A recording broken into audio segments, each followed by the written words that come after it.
Bonsoir à tous et merci d'être au rendez-vous de l'actualité ce soir sur Savane TV. Au sommaire, les réactions se poursuivent après les sanctions infligées au Mali par les chefs d'État de la CEDEAO.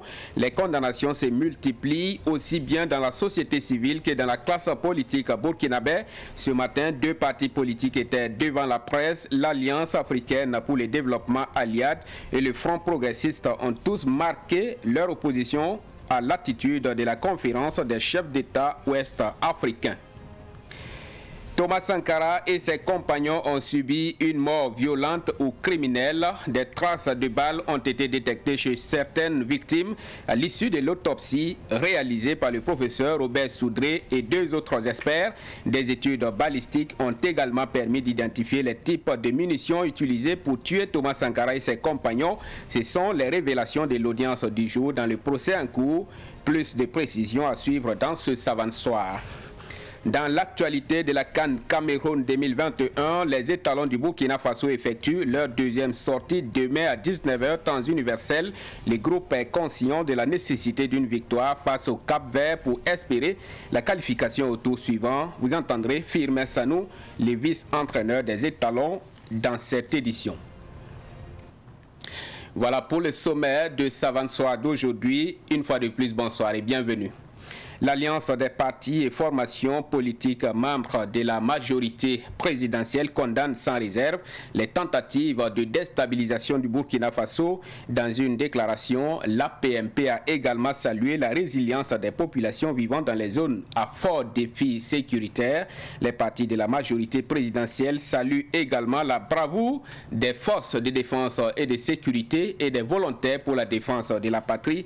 Ils félicitent par ailleurs le Premier ministre Lassina Zerbo pour sa nomination et appelle le peuple burkinabé à l'union afin de faire face au terrorisme. Suite de Savane Soir, c'est un parti membre de la majorité présidentielle, mais il se démarque d'une décision à laquelle le président du Faso a participé. Face à la presse ce matin, le Front progressiste a marqué son désaccord vis-à-vis des sanctions imposées par les chefs d'État de la CEDEAO au Mali. Au cours d'une conférence de presse ce matin, le Front progressiste a également fait des propositions pour un retour à la paix et à la sécurité au Burkina Faso. On en sait davantage avec Pakisba Mariam Ouedraogo. La décision de la CEDEAO de sanctionner le Mali ne fait pas l'unanimité en Afrique, encore moins au Burkina. Le Front progressiste, membre de l'Alliance des partis de la majorité présidentielle APMP, se démarque de cette décision de la CEDEAO et lance un appel à la jeunesse burkinabé à faire bloc derrière le peuple malien. Notre parti se démarque de cette décision qui asphyxie le peuple malien. On s'est dit, c'est le peuple qui a élu les présidents de la CEDEAO. Donc quand on veut prendre une décision, il faut mesurer d'abord les conséquences de cette décision-là sur le peuple. Moi, je peux comprendre qu'on sanctionne un peu les putschistes qui ont pris le pouvoir. Mais je ne peux pas comprendre qu'on sanctionne le peuple de la CEDEAO. Et je demande au peuple burkinabé de leur venir en aide, de les soutenir moralement. Parce qu'on n'en sait jamais. Demain, le Burkina Faso peut tomber dedans. Le président du Front progressiste a été très dur vis-à-vis des chefs d'État de l'espace CEDEAO. Si j'étais président du Faso là, le Burkina Faso allait quitter le mois, quitter la CEDEAO. Et moi j'ai dit, mais attends, la CEDEAO là, voici l'échec, l'écho. L'écho Hassan Ado et puis Macron. Ils ont bloqué l'écho de la CEDEAO. Mais qu'est-ce qu'ils vous ont pu faire? Des terroristes comme ça. Je parle des chefs d'État, hein. Des chefs d'État de la CEDEAO sont des terroristes. Ils ne sont pas capables de créer la monnaie écho, mais ils sont capables de faire souffrir des peuples. Le Front progressiste propose deux solutions pour le retour de la paix au Faso. C'est 2 stratégies principalement. La première, là, c'est qu'on va négocier. On va négocier avec les terroristes, voir ce qu'ils veulent. Si on peut résoudre, si on peut répondre, on répond. Si on ne peut pas aussi, on va demander, telle revendication là, c'est difficile. Voilà, c'est difficile. Maintenant, s'il refuse, c'est de réinstaller par toutes les forces et tous les moyens possibles pour réinstaller les personnes déplacées internes. Mais ça va dégager, ça demande l'engagement de tous les Burkinabés. C'est-à-dire qu'on va décider en 3 mois là. Il n'y a pas école, il n'y a pas travail, rien. On va fermer pour aller sur le terrain. Et moi, je serai devant. El Hadj Gafarou Nignan demande la libération de l'officier Mohamed Arsalan Emmanuel Zungrana, soupçonné de tentatives de déstabilisation des institutions pour ne pas verser de l'huile sur le feu. Si on l'a arrêté, il faut le libérer pour nous permettre vraiment de ne pas créer une autre crise. Voilà, et l'Alliance africaine pour le développement, en abrégé, Aliad a également soufflé sous la même trompette à propos des sanctions contre le Mali. En conférence de presse ce matin, ce parti politique qui se présente comme un parti panafricaniste a aussi condamné ces sanctions. Issa Oumaratié. Les réactions fusent de partout après les sanctions infligées au Mali par la CEDEAO. L'Alliance africaine pour le développement Aliad, un parti panafricaniste, tire à boulet rouge sur les organisations ouest-africaines, la CEDEAO et l'UEMOA, qui selon elle sont constituées des chefs d'État méchants qui veulent faire de l'Afrique leur propre gâteau. L'Aliad appelle les dirigeants africains à la lucidité car, dit-elle, la sécurité de la sous-région dépend en partie de la stabilité au Mali. Nous condamnons avec la dernière énergie les décisions inhumaines de la CEDEAO et de l'UEMOA contre le peuple souverain du Mali. Un peuple fier et un peuple africain. Le peuple malien, à travers des assises nationales qui ont vu la participation de toutes les forces maliennes, ont bien sûr donné leur approbation pour la prolongation d'une transition malienne pour une durée de 5 ans au plus. Cependant, il faut que les dirigeants africains soient plus lucides, car si le Mali est déstabilisé, c'est toute la sous-région qui le sera. Et le pays qui va le plus sombrer sera certes le Burkina Faso. Regardez, Alassane Ouattara, il n'a pas de légitimité. Mais est-ce que cet homme-là peut prendre une décision contre le Mali, contre même le Burkina? Regardez, le nommé Bazoum, il humilie chaque jour les Africains. Chaque jour, ce monsieur-là, depuis qu'il a pris les rênes, il humilie les Africains.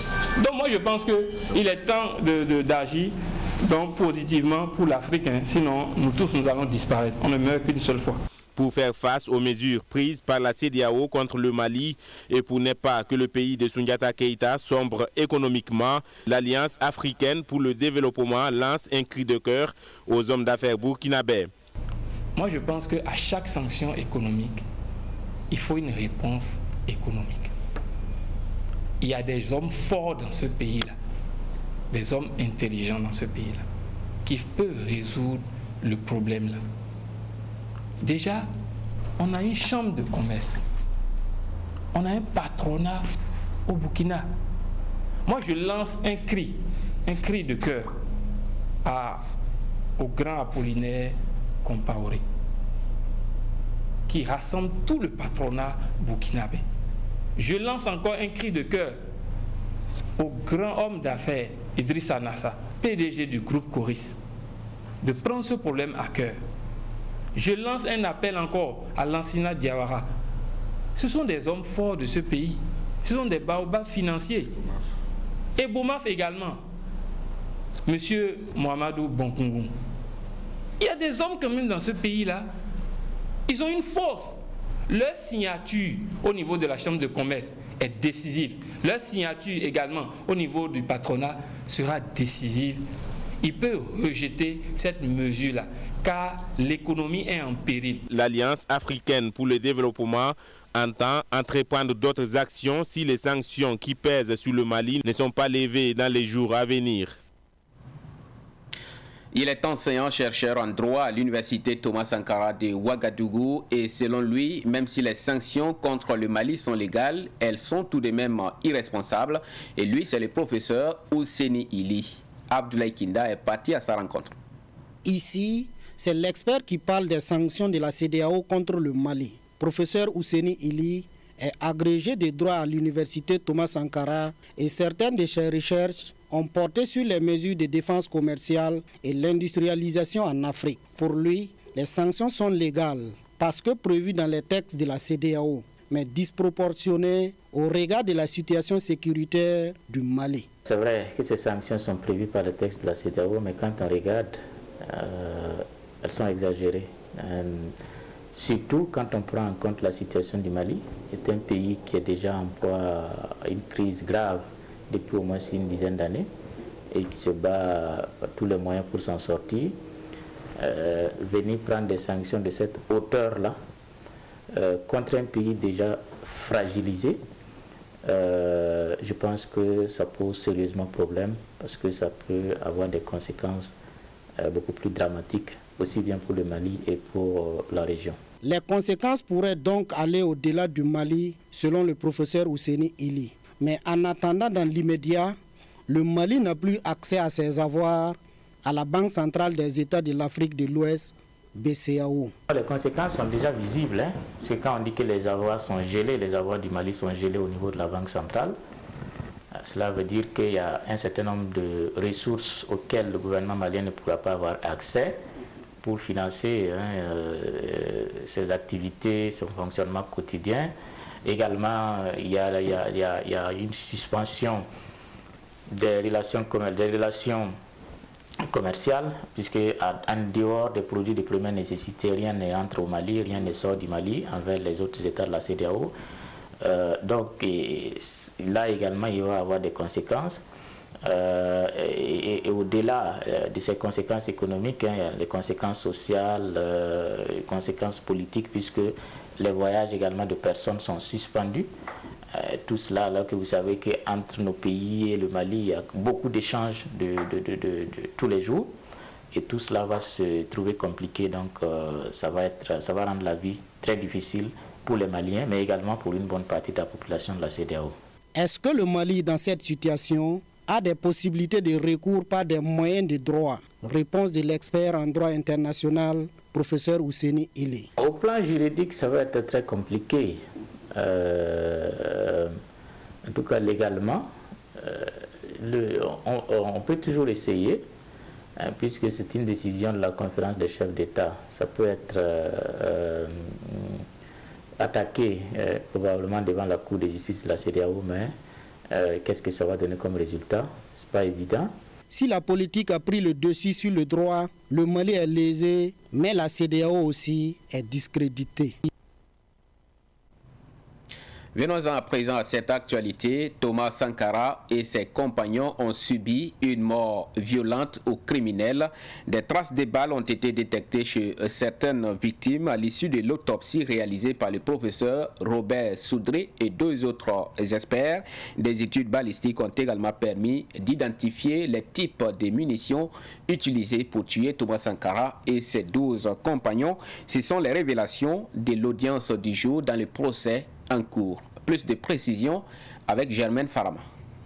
Thomas Sankara est mort d'une mort violente ou criminelle. Des offices d'entrée et de sortie de balles ont été constatés sur ses organes vitaux, dont la partie thoracique et abdominale. Le président Sankara et 6 autres de ses compagnons ont bel et bien été tués par des balles, selon les résultats de l'autopsie réalisée par le professeur Robert Soudré et des autres experts. Si pour Thomas Sankara, l'autopsie a permis de se situer sur sa mort, ce n'est pas le cas pour 4 autres victimes. La détérioration de certains vêtements et ossements n'a pas permis d'identifier la cause de la mort de ces victimes. Selon le professeur Soudré, donc, aucune conclusion n'a pu être tirée sur leur mort.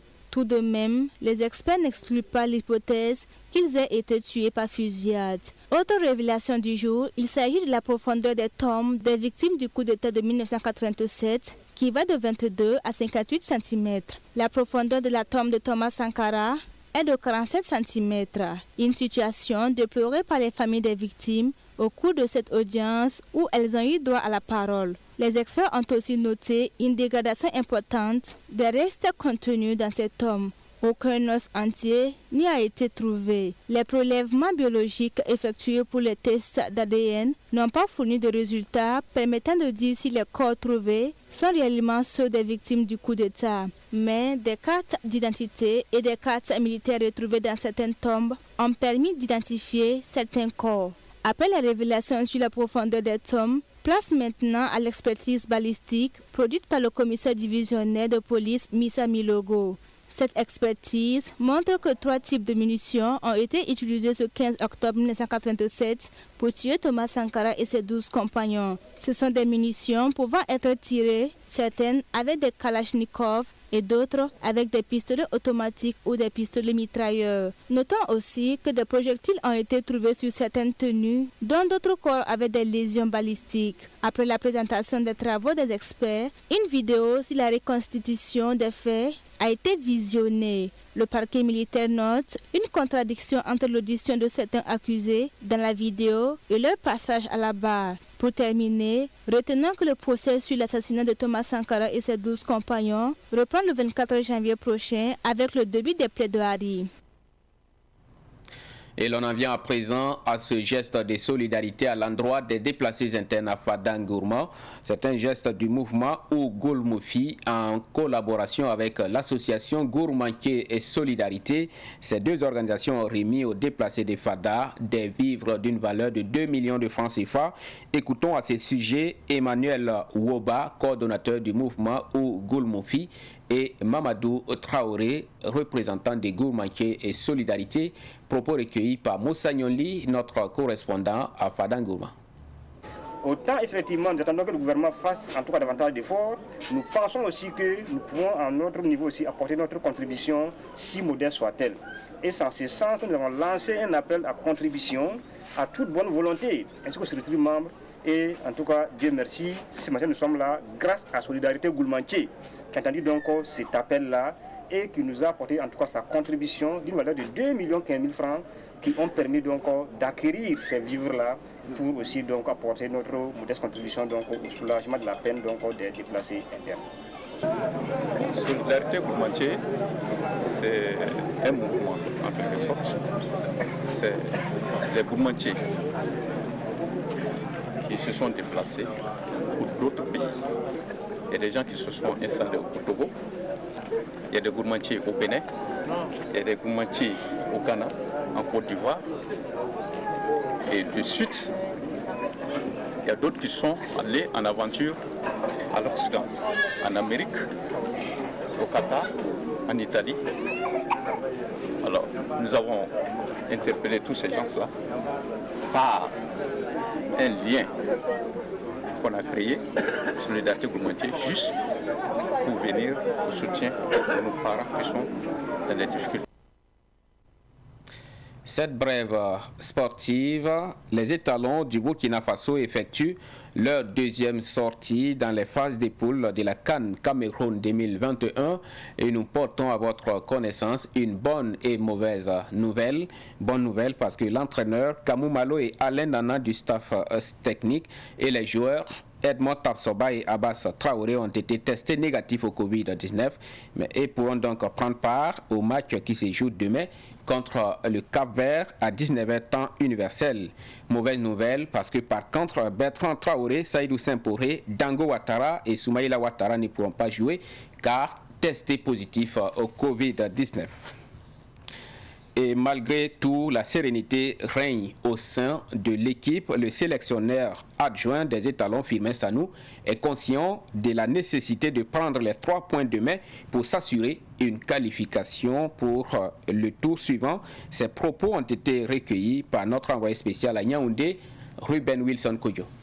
On va tout faire pour prendre des points sur ce match. Je pense qu'on est dans l'obligation quand même de gagner parce que le Cap-Vert, ils ont gagné le premier match. Donc à nous de tout faire pour gagner aussi contre eux. Et comme ça, on sera à égalité au nombre de points. Donc pour cela, je sais que ça va être difficile pour nous. Ce sera un bon match. Je les ai vus jouer, donc on a travaillé un peu sur les images aussi. C'est une équipe qui a beaucoup de grands gabarits, qui allonge beaucoup de ballons. Donc il va falloir faire gaffe dans notre dos. Et le ministre burkinabé en charge des sports est au Cameroun pour cette CAN 2021. Mathias Tankwano a rendu visite hier aux journalistes burkinabés présents à Yaoundé. Il s'est dit satisfait du travail abattu par les hommes de médias. Propos recueillis toujours par Ruben Wilson Kodjo. Dans la préparation et avec le début du match, la première journée, nous avons senti une presse sportive à la hauteur des attentes. Comme on le dit très souvent, la presse a un rôle capital. J'avoue que cette année, à l'unisson, nous reconnaissons le rôle que vous jouez, qui a permis que nous ayons une unité totale de toutes les structures impliquées au niveau des étalons. Le ministère des Sports, la Fédération burkinabé de football, l'Union nationale des supporters des étalons et toutes les autres composantes. Nous sommes là et vous avez été témoins des difficultés que nous avons eues par rapport aux différents tests Covid sur nos joueurs, mais la presse a fait une couverture professionnelle et surtout une couverture patriotique, sans passion, mais avec ténacité. Les résultats ont été très positifs parce que au niveau de la CAF, ils ont vu que le Burkina était décidé à ne pas se laisser faire. Nous sommes venus vous rendre témoignage, vous remercier et vous inviter surtout à garder cette ligne et grâce à laquelle je suis convaincu que nous allons nous qualifier au prochain match. Parce que le match contre le Cap-Vert sera déterminant et les joueurs sont déterminés au regard de l'unité qu'il y a autour de l'équipe nationale. Les journalistes doivent continuer à travailler pour l'unité autour de l'équipe nationale, à travailler à rassurer l'opinion publique au regard du jeu que les étalons ont produit lors du match d'ouverture. Nous pensons que c'était une défaite, mais c'était une défaite dans le score. Tout le monde a reconnu qu'ils ont été à la hauteur. Nous avons eu 2 erreurs, malheureusement, qui nous ont coûté 2 pénaltys. Comme les joueurs eux-mêmes le disent, nous n'allons plus discuter de ces pénaltys. Nous devons tirer leçon de ces erreurs et préparer convenablement le prochain match. Et avec l'aide de Dieu et la bénédiction de nos ancêtres, je suis convaincu que nous sortirons victorieux. Voilà, les étalons qui doivent forcément gagner demain pour espérer une qualification au tour suivant. C'est ici qu'on s'arrête pour Savane Soir d'aujourd'hui. Je suis ravi de vous l'avoir présenté. Merci à tous de l'avoir suivi. Passez une excellente soirée.